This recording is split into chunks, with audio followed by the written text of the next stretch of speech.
The views expressed on this program are not necessarily those of WTJX, its board, staff, or underwriters. On this episode of Comes with the Territory, what do we want? Labor contract. When do we want it? Now. We'll sit with leaders from 3 notable labor unions in the territory to explore the reasons behind their recent demonstration disputes and calls for actions. Plus, the months-long search for the University of the Virgin Islands' 6th president has been narrowed down to 3 finalists. We'll have more. And later, victims of Jeffrey Epstein are suing the Virgin Islands government and former high-ranking officials, claiming they enabled Epstein's sex crimes while reaping the benefits of his wealth. We'll have the details. Joining this week's panel discussion to analyze these issues and more are VI Source reporter and editor Shan Cobb and radio talk show host Jamila Russell and Sheldon Turnbull. Comes with the Territory starts now.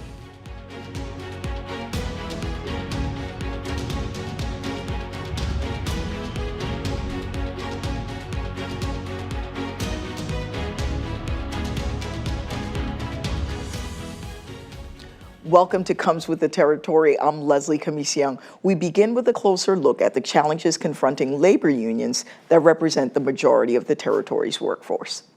We gotta stand for our rights for our children and our educators. Multiple public schools on St. Croix were shut down in mid-September as teachers and union leaders joined students in sidewalk demonstrations to highlight poor learning and working conditions and overdue contract negotiations. The union has been filing grievances for years now, and we file OSHA complaints. We had meetings with the Department of Education. Consistently, we meet with the superintendent's office, with the commissioner, and yet they fail to take action. AFT union leaders listed several issues that needed to be resolved with the Virgin Islands Department of Education, including mold, mildew, and air quality issues in classrooms and workspaces, potable drinking water in public schools, and employee shortages. The Virgin Islands Department of Education responded to the job actions with project lists and timelines for some of the most pressing issues. The things that we must address, and when we're called on it, we have to accept and own it and fix it. Meanwhile, the United Industrial Workers Union, which has represented public and private sector employees in the Virgin Islands for decades, is facing its own set of challenges, despite signing a collective bargaining agreement with the Virgin Islands government last year on behalf of the territory's corrections officers. Disputes stemming from overtime calculations have continued.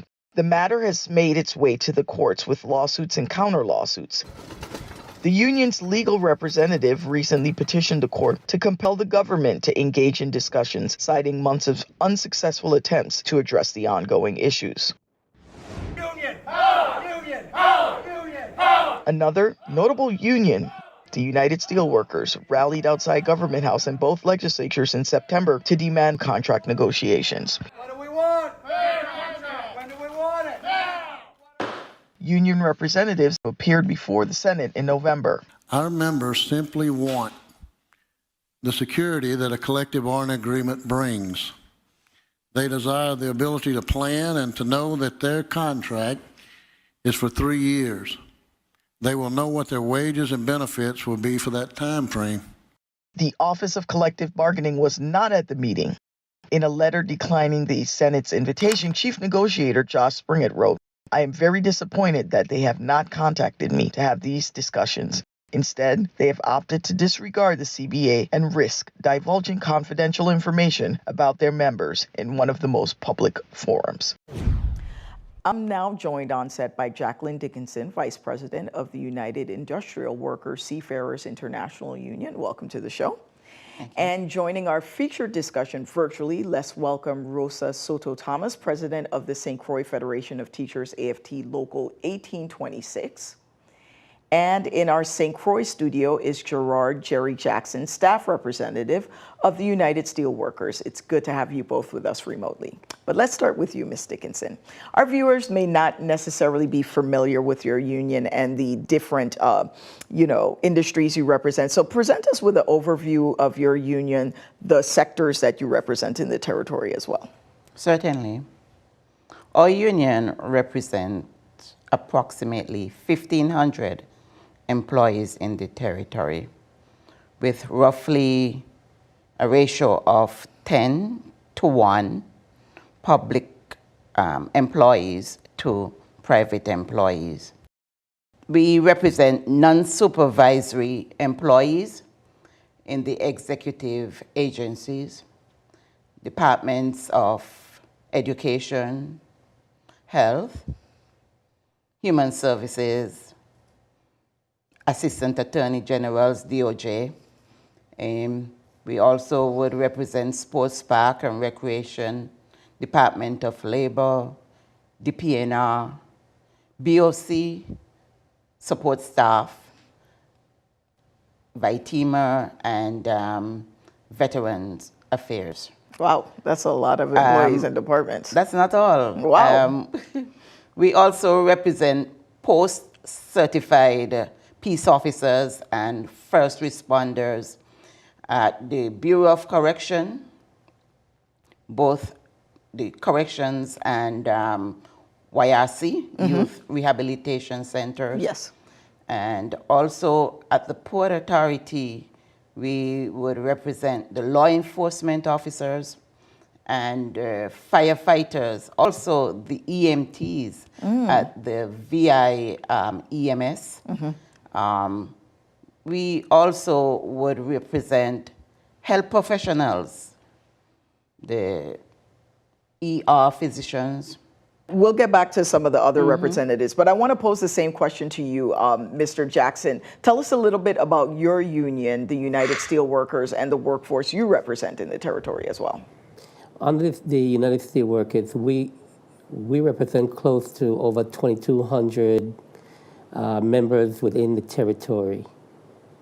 Out of that 2,200, we represent close to 1,600 in the VI government and close to 600 in the private sector and semi-autonomous agencies. And question to you, Ms. Rosa Soto Thomas. We're familiar, of course, with the AFT, but in addition to teachers, are there paraprofessionals or any other support staff that are represented by your union? Oh, yes. We have school psychologists, counselors, we have speech therapists. We also have support staff, and we have kitchen managers who are also a part of the AFT. Okay, so we have 3 units within the AFT overall: professional unit, paraprofessional unit, and the support staff unit. And within those units, we have different disciplines. They're not only teachers alone. Okay, so I'm sure I didn't call each and every single discipline, but it's quite a number of people that are in there. Truck drivers, bus aides, and it goes on. There are a lot of people. So, Ms. Dickinson, recent news reports have highlighted the challenges in, the disputes you're having with calculating overtime with your employees. Let's talk a little bit about that. Certainly. The union back in 2012, 2013 filed several grievances regarding the way they would have calculated overtime. After a decade and 3 arbitrators, arbitrator Goldman came up with a decision that the government did not like. So they went to court and they sued to vacate that decision. We countersued. And the government at this time is not really cooperating into having a scheduled time in which we can actually go through the way in which we can calculate. So therefore, just recently, we would have actually filed a suit to bring them back to the back negotiation to the table. negotiation. Ms. Soto Thomas, we saw at the beginning of the school year, major protests brought on by the students, and we see that your unions have been protesting the conditions in the school. The government of the Virgin Islands has promised to improve things. They've provided lists and some timelines. What grade would you give them being a teacher of the job they've done since their protests to now? The members would give them a F+ because a lot of the things that they said they would have done within the 30-day mark, they haven't done yet. So there's still some concerns that members have regarding that situation. And has there been any communication as to why the delay on getting some of these things done? And let me ask, on the positive side, has there been any improvements that you have observed and your members? Well, Woodson School is still out, and that's a major issue because you have Central High and Woodson School on split sessions. And that is causing a problem because our students are not getting the full hours that they need in terms of instruction as indicated in the VI codes, regulated in the VI codes, and that's a problem. Our students have missed a lot of instructional time, and they continue to because there's no plan in place to fix our public schools while we wait for the new buildings to come online. Mr. Jackson, you represent the school monitors in our public schools in the territory, and we've seen a rash of events on social media that have circulated throughout the territory, and there have been calls for more support for those monitors, and the fact that situations are getting a lot more violent in terms of the types of fights and the amount of fights on school campuses. How are your members voicing their concerns to you, and in turn, how are you working with the government to improve the working situation for those monitors? Well, let me say that we had filed grievances against the Department of Education with respect to the safety and conditions of monitors in the schools, both throughout the whole territory. We just received communication from the Department of Education yesterday with respect to resolving those issues by actually ordering the equipment that are needed to assist the monitors and controlling what is actually happening within the schools. Let me say that the other thing that we have discussed with them is basically how the conditions are and how they're going to be treating the schools now like it's like a prison. Because now basically you're telling us now that they're going to give them body armors and everything to that effect. At one time, they're bringing in tasers. They wanted to bring in batons. And we need to remember one thing, that we're dealing with children. And we don't want none of our monitors to be affected basically at this junction to be sued, right? Because one of the other issues that we're having is that the parents are getting involved. So it's not just the kids, it's just the parents, okay, that are coming in now and trying to attack the monitors. So these are the things that we have to be very careful about when we meet with the Department of Education when that time comes up, because we're not looking for disparate action basically against the monitors when they actually try to deal with the kids during these altercations. Understood. Ms. Dickinson, what are some of the other issues? We mentioned the overtime issue and the fact that you have sued once again to bring the government back to the table, but what are some of the other issues? Are you facing working conditions issues as well, Certainly. like the other unions that are represented on the show today? Certainly we do. In most of these government agencies, departments, you find mold. And not only that you find mold, there is very little done to remediate the mold situation in these offices.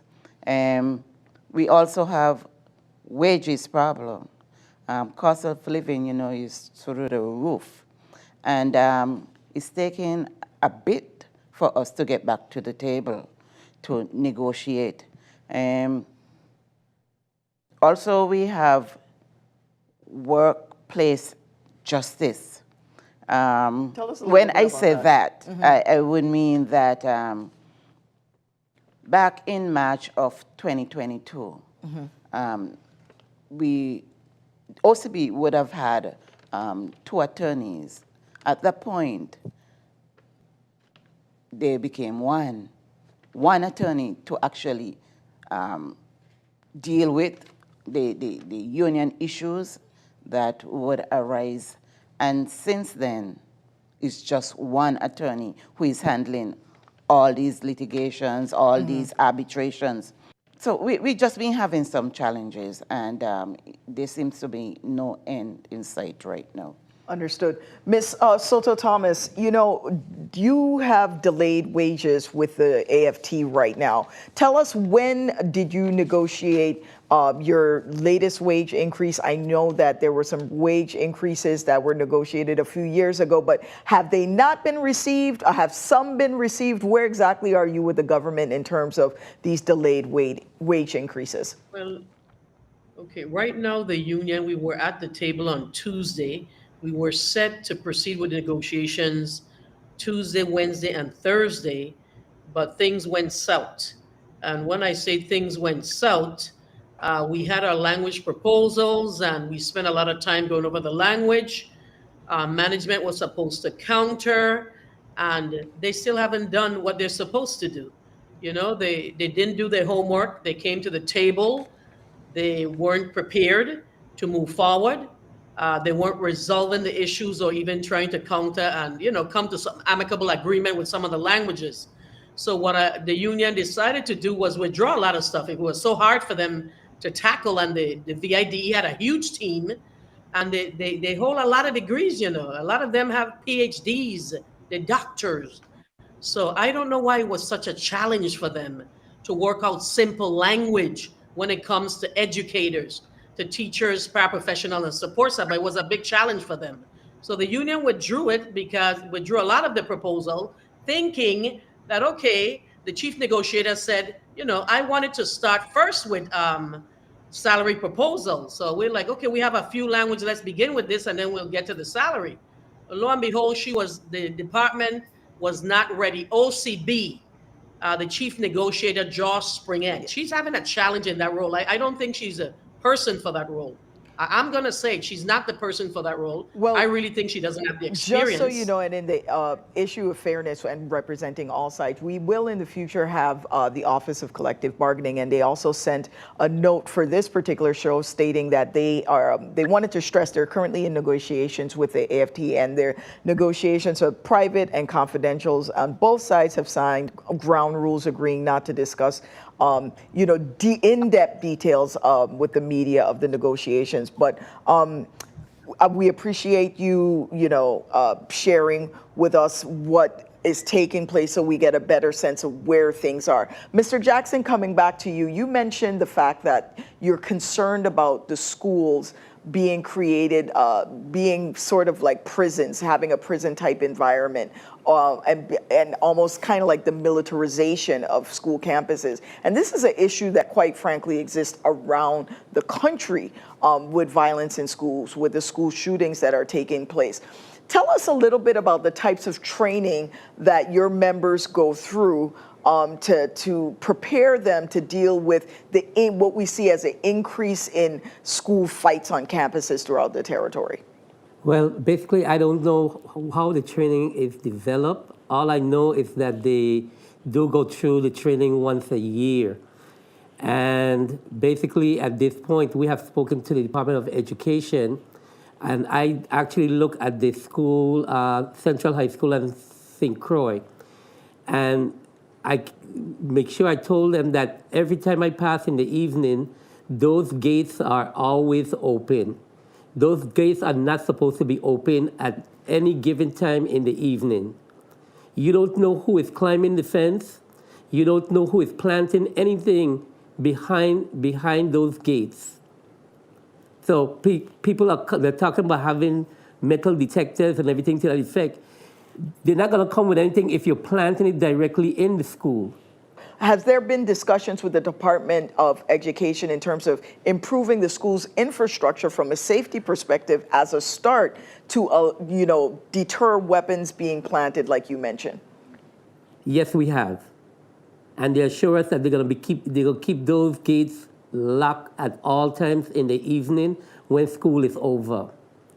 But I can still pass there and see Central High especially still open in the night. Yeah, that's definitely an issue.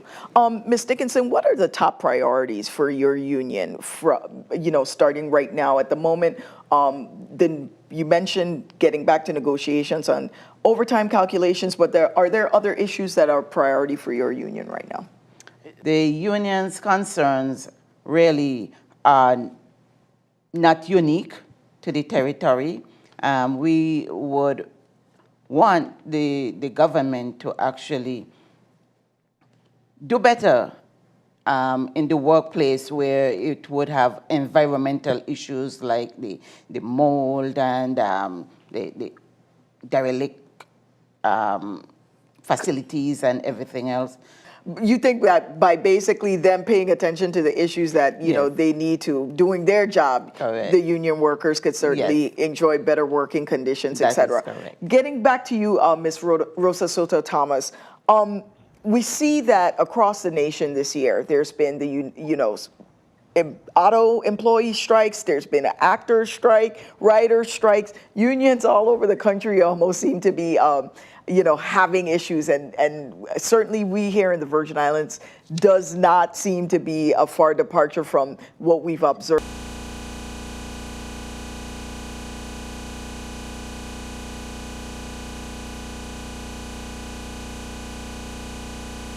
Because given the standardized test scores that we're seeing now and hearing, I heard some just a few days ago from an unofficial source, some test scores that were really frightening to me, and the learning loss that we've experienced with COVID and with the hurricanes.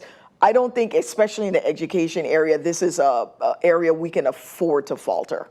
Well, I think that there's so many variables impacted standard scores, that teachers shouldn't be blamed for everything. I think teachers are vilified and they're blamed for everything because educators, the management failed to fulfill their role and responsibilities in terms of securing, health and safety in our classrooms and our working environment and learning environment for our students. All right. So there's a lot going on with the standardized tests. Even right now, we're looking at, are we going to do the electronic version on St. Croix versus St. Thomas? Because that's a challenge that we're facing right now. We can't have one district doing one version and the other district doing another version. That's a problem. How are they comparable? Okay. So our students need a lot of intervention, and we have a lot of problem with the internet. There's so many interruptions during the day at our schools. You see the demonstration that took place, the protests that took place. They took place because of the piss poor working conditions that exist in our public schools. We're fighting not only for the educators, but our students as well. We want to see them make the mark. But the leaders of education, the IDE leadership team, has got to do better. We want to see results. Absolutely. And that's why the teachers stood up and demanded that. Even though they lost pay, we stood up for a cause because, like you said, they produced these 30-day lists that they weren't able to meet many of them, but we got them moving. So there is a step in the right direction. Things are beginning to happen. So is it happening at a fast pace and at the pace that the community would like? Of course not. We saw the commissioner when she was before the Senate saying to the community that, hey, it's a long time it takes to secure bonds and it costs money and what have you. But we're tired of the excuses. It's time to move forward because they're demanding high scores. They're demanding better scores. They're demanding that teachers are certified. So they got to fulfill their end of the bargain as well. And they're falling short. They continue to fall short. But yet they want to hold the bar high for everybody except themselves. And that's a problem. And we have to also add parents to that equation. But I only have about a minute left, so I'm going to go to you, Mr. Jackson, for the last question. What would you like to see in terms of progress being made with your union and its relationship with the Virgin Islands government? Let me say first, respect, because that is something that this administration failed to show to the people that actually come out of the working force. Let me say that we have almost the same identical problems like Ms. Soto and Ms. Dickinson. But like I said, when the membership stand up, look what happened at BMV. BMV, the employees sat out because basically at that point they was working in unsafe condition. Our contract is clear and explicit. They're not supposed to be working in unsafe conditions. People falling through the holes of the trailers, that have been there for years. Again, I will piggyback on what they're saying. The Office of Collective Bargaining is right now is a waste, okay? We're not being respected through the collective bargaining agreement. We have contracts that is out there over 2 and 3 years waiting to get to the table. Wow. And up to now, we cannot get dates to get back to the table. We'd love to have you, Ms. Dickinson, back. Of course, you, Mr. Jackson, and of course, Ms. Rosa Soto Thomas. Thank you all for voicing the concerns of your members throughout the territory. Coming up, this week's Power Panel joins the conversation. But first, a quick rundown of other important news in the territory. The committee tasked with finding a successor to Dr. David Hall as president of the University of the Virgin Islands has identified 3 finalists for the position. UVI alumnus Dr. Sophia George Dalmaida, presently serving as dean and professor at Florida Atlantic University's Christine E. Lynn College of Nursing. Virgin Islands native Dr. Claudia V. Schroeder, the current president of Kingsborough Community College in New York, and Dr. Lawrence T. Potter, the Chief Academic Officer and Provost at the University of the District of Columbia. All 3 finalists visited UVI's campuses on St. Thomas and St. Croix in November to engage with faculty, staff, and students, according to UVI's website. The visits capped a months-long search process, which apparently began in February when UVI announced the creation of a presidential search committee to find the best candidate to succeed Dr. David Hall, whose contract ends in July 2024. UVI's Board of Trustees also enlisted the services of higher education search firm Isaacson Miller to guide the search process. 300 potential candidates were contacted, with 105 submitting materials for consideration, according to UVI's website. Following a series of initial interviews, UVI announced in October that the list had been narrowed down to Dalmaida, Schroeder, and Potter. The next step in the process involves the Presidential Search Committee forwarding a recommendation to UVI's Board of Trustees, who will ultimately make the final selection. A recent lawsuit filed by victims of Jeffrey Epstein accuses the Virgin Islands government of actively participating in a conspiracy to aid Epstein's sex trafficking activities. According to the 37-page complaint by Jane Does 1 through 5, top officials in the territory facilitated Epstein's sex crimes and misconduct from 2001 through 2019. The lawsuit names several key figures, including former First Lady Cecile DeYoung and her husband, former Governor John DeYoung, former Governor Kenneth Mapp, former Senator Celestina White, Virgin Islands Port Authority Director Carlton Dow in his then capacity as Senator, former Attorney General Vincent Fraser, Delegate to Congress Stacey Plaskett, and John Does 1 through 100. The complaint alleges that the Virgin Islands provided special treatment to Epstein and his sex trafficking ventures through various means, including special interest laws, airports, seaports, and government officials. The lawsuit contends that the Virgin Islands government was influenced and dependent on Epstein's financial contributions, giving him unchecked freedom to operate in the territory. In exchange for financial favors, Epstein allegedly gained influence over laws meant to restrict his actions. The suit further accuses various government officials, from police officers to Coast Guard agents, of neglecting standard procedures to accommodate Epstein's request, while disregarding pleas for help from his female victims. The Jane Does 1 through 5 filed a lawsuit on November 22nd in New York's Southern District Court on behalf of themselves as a class action representing women trafficked to the territory by Jeffrey Epstein from 2001 to 2019. Virgin Islands GOP Chairman Gordon Ackley recently fended off an attempt by some state committee members to remove him from his position. The controversy unfolded when National Committeeman Javon Williams claimed Ackley was ousted by majority vote during a November 4th meeting for violating an RNC rule prohibiting state parties from holding a caucus or primary before March 1st. The party's caucus is currently slated for February 8th. But the RNC's chief counsel, Matthew Raymer, questioned the validity of the November 4th meeting and stated that the RNC would still recognize Ackley as chairman of the Virgin Islands GOP. In a telephone interview with WTJX's radio newsfeed, Ackley accused Williams and others of attempting a hostile takeover of the local party. It's quite simple. Their call for the meeting was illegal. Their meeting was illegal. And the RNC decision that, I was never removed as chairman because they did not have the authority to have that meeting take place. This was a real coup. Joining our panel for this episode, we have Shan Cobb, the executive editor and reporter at the VI Source. Welcome to the show, Shan. And joining us from our studio in St. Croix, let's welcome popular radio talk show host Sheldon Turnbull of 107.9 FM, The Vibe. And joining us virtually, we have Jamila Russell, the voice behind the long-running political radio show, Just Jamila, on WSTX AM 970. It's great to have you all again, especially you, Jamila. But let's start with you, Shan. So let's wrap up, basically, the last segment of the show with the unions.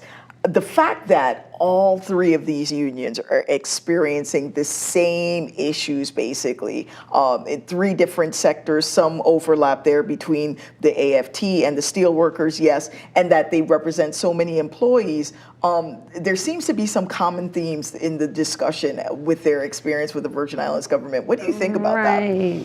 I think the fact of respect that was mentioned, and the government following through on what it says it's going to do. I mean, it seems with the schools that this is a perennial problem.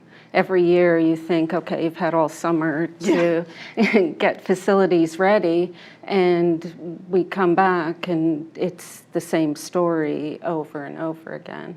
Absolutely. Going to our studio on St. Croix, Mr. Turnbull, as a radio talk show host, I know you've probably covered these issues, but the same question to you in terms of the themes that we're seeing: disrespect, no progress being made, these lawsuits with these labor unions. What do you think can be done on both sides to improve the relationships so that we could get some forward progress? I think part of it is just the myopic view in many of the cases with the actual labor unions. If you think about some of the situations that occur, it's not necessarily something, as you speak about the schools. The infrastructure of the schools are 40, 50, 60 years old. We talk about a situation at BOC. That overtime situation is something I've heard about a long time ago, and how to calculate it. Do you calculate overtime after 8 hours for the day or after 40 hours for the week? So there are a lot of different kind of ways you can look at it. I think communication is key as it refers to respect. I think just open it in a realistic fashion as to what can or cannot be done. I think maybe one of the options the unions need to look at before making such movement. Jamila, basically the same question. These issues, like Shan said, they almost seem perennial, and we've been here before. How do we, take a positive step forward, and any ideas and suggestions on both sides as to how we could approach these things better so that we don't spend time and resources on simple squabbles that, if we really get down to the meat and potatoes of things, could actually be solved? I think that we all need to be cognizant of what happened when we did the 8% cut. The court was very clear. The Virgin Islands government has to negotiate in good faith. And we have to be realistic with the revenues that the government is collecting. And we have to ensure that there's a new revenue stream coming in, because when you negotiate for salary increases, that means that you have to match government revenues for that new additional expense. It's not, I know a lot of people think that the government has money on a tree that they can just pluck off. However, with every union negotiated increase that's implemented, you have to have the necessary revenues coming in to be able to cover that expense. And a lot of times people don't understand that. And, the Office of Collective Bargaining can do a better job in communicating the government's financial position to the unions and make it clear where the government is financially in terms of negotiating wages. And we can't continue to just view negotiations as salary increases. We have to take a look at other benefits, because when we only talk about salary increases, it begs the question, where are we going to get the money to sustain paying those increases. I'm going to stick with you for our next topic, Jamila. UVI has narrowed its search down for a new president to 3 individuals. And one of those individuals, Ms. Schroeder, that's a very, famous name on St. Croix. What do you think about the 3 individuals? Have you had any chance to look into their backgrounds? It seems like they all have solid CVs, but do you have a preference or a favorite that you'd like to see for the leadership of the university in the future? Well, I do have a preference, but I like to be fair. And so I have done a review of the candidates, and there are 3 candidates, 1 male, 2 females. The 2 females happen to be from the Virgin Islands. And I think that most importantly, the time is right for us to place the leadership, the highest educational post in our territory, back within the purview of a Virgin Islander. We ask our children to go away to school, get educated, and come back home to make a difference. And we have 2 very capable women who are putting themselves out and making themselves available to return home. Of the 2, or of the 3 candidates, there's only 1 candidate who has experience as a president. And that's the former name that you just called. And so she comes with that experience. But I think that we need to look at the messaging we have as a territory, and we need to ask Virgin Islanders to return home. And we have 2 women that's very capable that can return home and inspire the next generation of Virgin Islanders. Let me jump in 1 second and get to Mr. Turnbull. I have a question for you, Sheldon. What do you think the educational priority should be for the next president of the University of the Virgin Islands? Well, educational priority, I think, just growing the different schools that they have currently. I think UVA has done a great job in moving things forward, and they have the PhD degrees as well now. So I think it's educationally, I think they're on the right track. You have the medical school and some of the different things they have applied to and have been moving forward, just to see some of those come to completion. As it pertains to the presidency, I'm going to stick with it, sticking local. If we have individuals of the Virgin Islands who are knowledgeable of our people, how we move, how we commute, how we move together as a people, and you have somebody who has that knowledge-based experience to do the job, let's get somebody from the VI. Sorry about the guy, but I'm going to stick with home. Any of the 2 ladies, one has presidential experience, the next one has the necessary skill set and experience to do the same. Let's keep it home. Shan, looking at the 3 finalists, have you reviewed any of their backgrounds? And do you have a preference for who you would like to see? And also, what direction would you like to see them take the university? I have not in depth, but yes, I've taken a look at the candidates, and I have to agree. I think the 2 women, I think it's really wonderful that they're both from here and have extensive backgrounds in education, but also in fundraising, in management, in overseeing programs, which I think will be important, especially to get the medical school off the ground. Yeah. The fundraising aspect would be very important. And building community. I think one of the things I'd like to see on a personal level for the university is a better catering of the programs to the economy that we have here and the economy that we would like to see in the future. I think that there are courses that are absent from the university, that curriculum that are pertinent to who we are as Virgin Islanders and where we'd like to see ourselves go, that aren't being offered. And hopefully that could be a goal and agenda of the new university president. But you covered the GOP story, and I gotta tell you, the Virgin Islands GOP, there's only 1,122 of them in the territory. Right. But they make the national news passionate. On a regular basis. It seems like from 2016, they've made The Daily Show. They've been on HBO with Jon Stewart. Right. I mean, it's the never-ending story that keeps on giving. So kind of nutty. Being that you've covered this last outage, what do you think is the source of all this acrimony within the GOP? I don't know. I think it's some personalities. Some people have pointed to the executive director, Dennis Lennox, who is from Michigan, a passionate Republican, you know, very smart, very connected. But I think that's caused some rifts.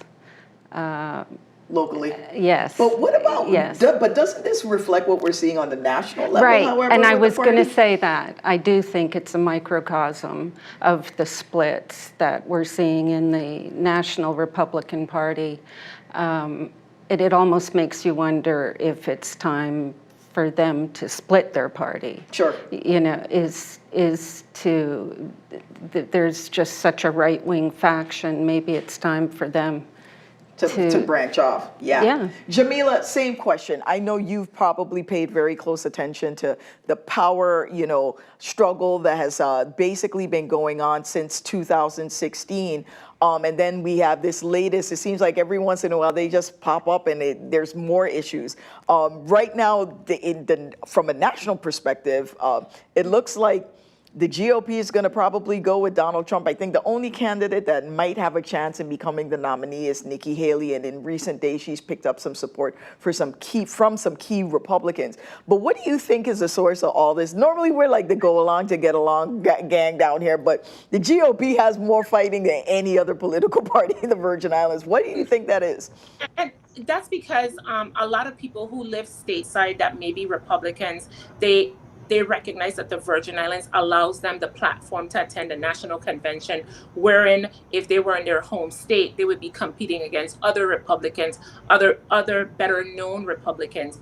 And there are I know some local Virgin Islanders who've been Republican all their lives, yes. and their families have been Republicans. We have true Republican Virgin Islands family here that predates the influx of Republicans into our territory. And what's happening just reminds me of, you know, when the Democratic Party in the Virgin Islands split and you had the Mora and Pestle Democrats and the Donkey Democrats.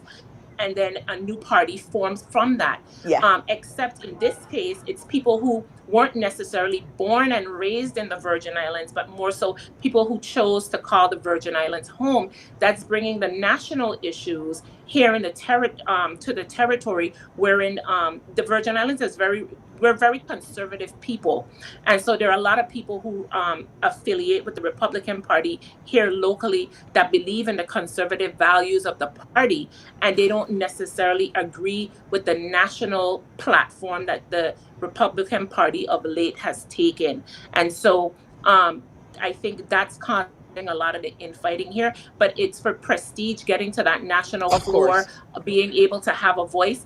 And this territory affords them the opportunity to have that platform to become, you know, a power broker within the party nationally. Well, Sheldon, one of the things that's causing the infighting in the party is the fact that Gordon Ackley, as the new executive director, has actually moved up the caucus, making the delegates from the Virgin Islands, as Jamila just alluded to in the national convention, even more valuable and having more influence on who the nominee might be earlier on, because, you know, Iowa is first, then New Hampshire, and guess what? The Virgin Islands is now third versus South Carolina or Nevada. So those delegates become more important. And I'm sure you're familiar in 2016, where we had individuals move to the Virgin Islands just to become delegates. And that was all well documented and basically a plan for the Trump campaign to gain some delegates here in the territory. So do you think that's basically, you know, what we're seeing now is a spillover from that? Yeah, definitely. I think Jamila's point about individuals coming to the Virgin Islands, recognizing the ability and the ease of which to become, to be actually the delegates is a key part of this. I don't think it's the same light as the split nationally with the far right, the MAGA Republicans, as compared to the more moderate Republicans. So I don't think it's a situation of that sort, but more so of just getting that opportunity to be a representative. I think Gordon Ackley got the okay from the RNC to say, hey, it was an illegal vote, and as such, he's the one that they have in charge. So it goes from there. Shan, I want to bring up one point though, because money is the mother's milk of politics. That's what I learned when I studied my political science for my political science degree. And the Republican Party has done a phenomenal thing in that they have managed to get the presidential candidates to pay, I think, something like a $30,000 fee, $20,000 fee to be on the ballot, and several of them committed. So this was a big fundraiser for them by moving their caucus up, and a huge influx of cash. I mean, I can tell you right now, the Republican Party of the Virgin Islands with 1,122 members has more money than the Democratic Party of the Virgin Islands with over 30,000 members. So do you think that the money is also a factor? And do you think that there may be some machinations behind the scenes by some of the national campaigns and they're dabbling and that's causing the stir-ups? You know, I hadn't really considered that, but I'm sure that could be, but we're still so small compared, you know, to some of the operations out there. But like you said, it gives people a chance to have influence. Well, I thought it was a shrewd move to move the Virgin Islands up. Absolutely. And it made us more attractive because, as Gordon Ackley has said, if the other to give their delegates proportionately. But it's like, we'll be a winner take all here. So somebody could pick up 9 delegates, even if they didn't do well. Somewhere else. And that could change the entire dynamic, because we know those first 3-4 races, before Super Tuesday, they actually historically have set up who the candidate was. And so the Virgin Islands could actually end up influence. Being a major decision maker in who the Republican nominee is. Now, I understand that they're going to have national coverage. I understand that CNN, Fox, major networks are committed to being here in February. Have you heard anything like that? I have not heard that. And that I'm sure they're working on, you know, trying to draw that kind of interest. But what do you think that would mean for us? I mean, if we have that kind of coverage, and will your publication be covering the caucus on that day? Oh, absolutely. I think it would be, I mean, it's always good to make people aware that we're here, and possibly to highlight some of the issues, which has been good because they got representatives from, well, they had Ron DeSantis meet them virtually. They've had Nikki Haley's rep. They've had Trump, and they're generating interest, and to make people aware of things like the inequalities here, especially when it comes to being able to vote for president, you know, to make people aware of the inequities when it comes to Medicare or Medicaid or social security programs. Sure. Jamila, this week, of course, in the news, we saw that over the Thanksgiving break, a new lawsuit was filed by 5 Jane Does in the state of New York. I understand that there's a deadline of tomorrow to file any such lawsuits within New York State. And we have former governors listed as defendants in the suit, former senators. We have our delegate to Congress, the former First Lady. This Jeffrey Epstein episode, chapter in Virgin Islands history, does not seem to have an ending. Have you had a chance to review the suit at all? It's a 37-page document that was filed in the Southern District of New York. Have you had a chance to see what allegations are being made there? And what do you think about the argument that the plaintiffs are making that the Virgin Islands government literally aided and abetted his activities here in the territory, his illegal activities? Well, yes, I have reviewed it. But before I get to that, I wanted to mention something that Science mentioned. I don't think that any of the people that's coming to visit the territory, that when they visit, when on their Republican visit, that are issues regarding the inequality when it comes to voting or to Medicare, that's a priority for them. I think this is just a means to the end to gain delegates. And I don't truly think that the party has any discussions about the Virgin Islands position, nor have I heard the local Republican Party voice what their issues what issues they would bring to the national party to address some of the issues that we face here as a result of our relationship with the federal government. That being said, But just a I little have correction, reviewed- it's Shan, just so you know. But go ahead on the Shan, Epstein sorry, topic. Shan. Thank you, Shan. Sorry, I like to pronounce people's name correctly. Ms. Shan I said. get it wrong all the time, too. All right. So I have reviewed the documents. I think that the lawsuit on its face, the filing, it's clear that the attorney that filed the lawsuit does not understand that the United States, the Virgin Islands of the United States, that the local government is not in control of immigration, nor are we in control of customs and border protection. So the lawsuit does not mention the United States Immigration Office, nor does it mention the United States Customs and Border Protection. And those are the individuals that had to clear Mr. Epstein to come to our territory. I'm going to defend the Virgin Islands from all enemies, foreign and domestic. And while I can empathize with any victim of sexual abuse, as a woman, I think that's the absolute most awful thing.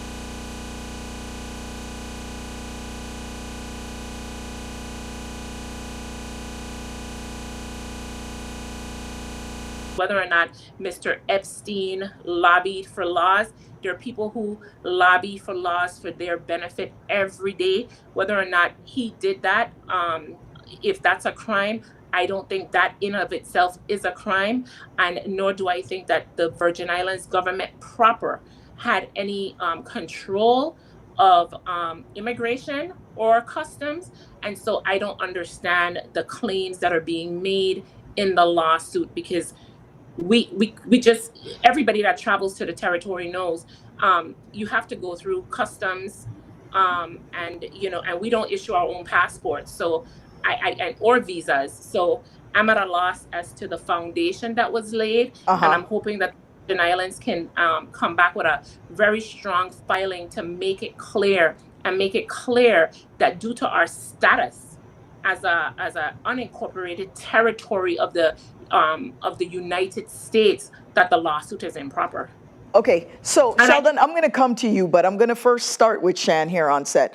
What do you think about the suit? What do you think about some of the points that were made? I agree completely with Jamila. It's so thin. When I read it, I was just, what are they thinking? I think it's a money grab? I think it's a publicity stunt for the attorney, really. And talking to one of my sources who's an attorney, he said, it can't be a money grab, because with the tort laws here, they would only be able to get $25,000. Yeah, is the limit exactly. based on the law. So even if he got 20 victims, and the other thing is that it's not showing.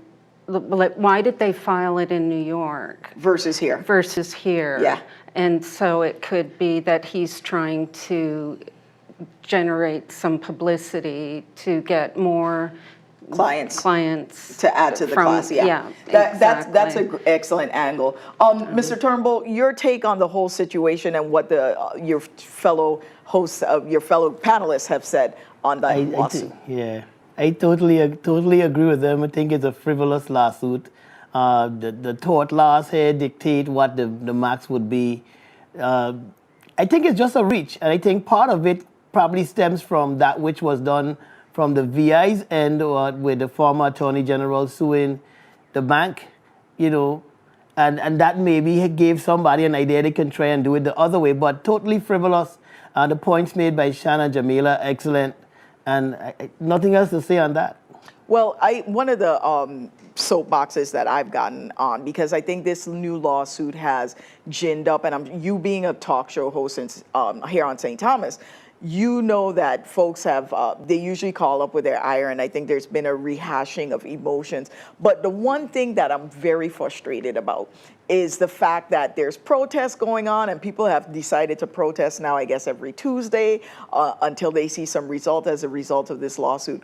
But we have our own elephant, rhinoceros, and blue whale in the room in our local case involving Bruce Smith And not a single soul has protested about the fact that the Department of Human Services promised an investigation into whether administrators at the school knew about the situation. We haven't heard anything. That same Attorney General had that information, didn't prosecute anybody, didn't bring a case forward. So why is it we go so hard in the paint on this Epstein issue, but we're not doing the same for our own children? Why do you think that's the case, Sheldon?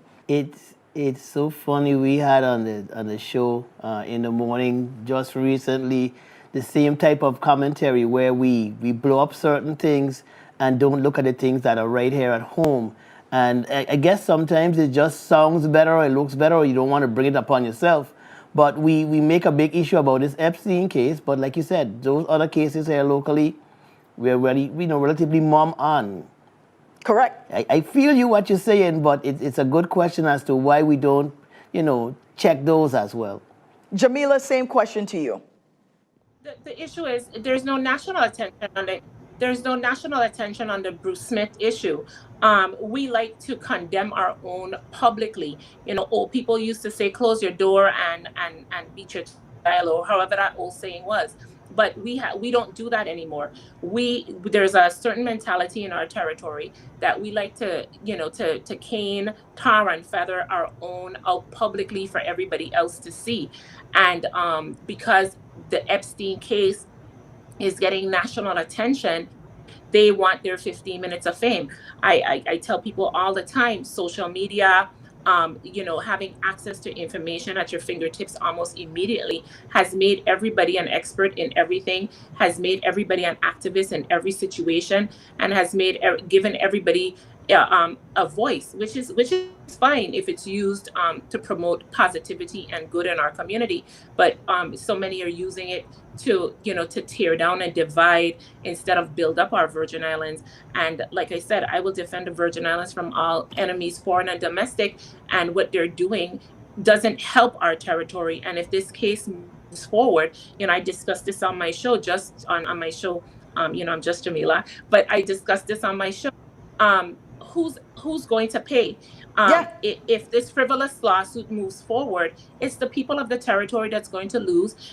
That means we're going to have reduced services at our hospitals, reduced services to fix our roads, reduced services in the classrooms. I've got to jump in because we only have a few seconds left. But Shan, real quickly, do you think as a reporter, have you inquired with the Department of Human Services as to what the status of that investigation that we have not heard a word about? I have not, but that's a very good point. Do me a favor and please follow up. Exactly. And I'd love to have you back on the show to hear what they had to say, because I think that it's incredulous that if we can get answers. Yeah. Like too often, and that is my pet peeve here, we can't get answers. Thank you, Shan. Thank you all. And that's all we have for the show today. But be sure to tune in next Sunday at 1 p.m. for part 2 of our State of the Labor Union series featuring representatives from the Law Enforcement Supervisors Union and the Police Benevolent Association. In the meantime, for your news updates, tune into WTJX news feeds every weekday at 5 p.m.